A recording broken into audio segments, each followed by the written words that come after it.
The Great South Bay is home to hundreds of different life forms, but in recent years, overfishing and high levels of nitrogen have been negatively affecting the health of the Great South Bay.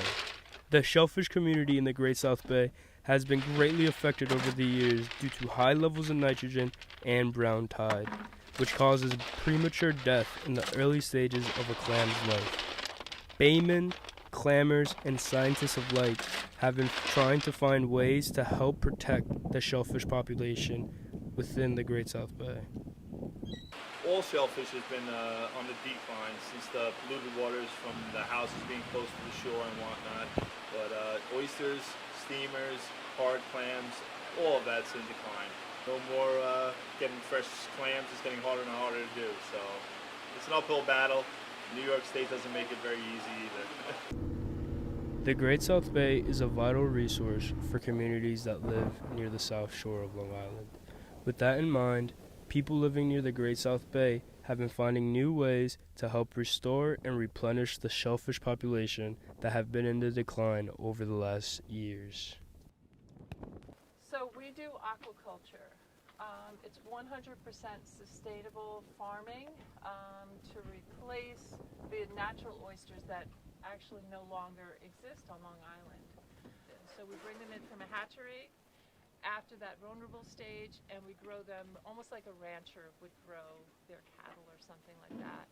They just filter the water, clean the water column, and eat what's in the water and grow and thrive there.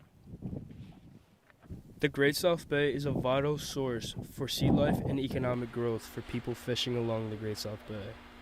But less and less people are depending on the bounties of the bay. We don't really have many guys that clam in the Great South Bay anymore. It's just not profitable for them to go in that area. But we're really not seeing very much in the Great South Bay.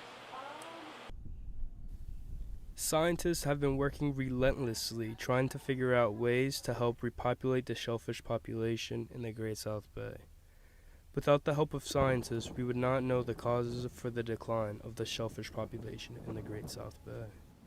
More hard clams are harvested in Great South Bay than any other estuary in the world for hard clams. So just to give you some perspective, in the 70s and early 80s, there were so many clams that they could filter the whole bay in just 3 days, right? So you can think about that. I like to think about it as like the filter on a fish tank or the filter in a pool. You know, when the filter's working well, the water's clean and clear, but it works in reverse as well. So when we lost most of the clams, 99% decline.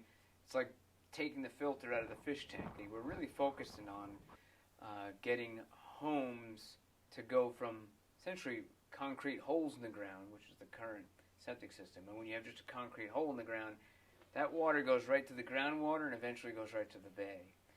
So what we're trying to do is install systems that treat that wastewater before it goes to ground, so the nitrogen levels are much lower. And we think that will have a good long-term benefit for the bay. The Long Island Shellfish Restoration Program, ran by New York State and Stony Brook University, planted over 1.5 million clams in the Great South Bay in hopes to repopulate the clam community. People from all over the island have been feeling the effects of the decline of shellfish, from baymen losing their jobs to fish markets increasing their prices of clams. Restoring the shellfish population in the Great South Bay is vital for our beautiful island to stay healthy for future generations to come. Reporting from Stony Brook University, I'm Emmanuel Jacquez.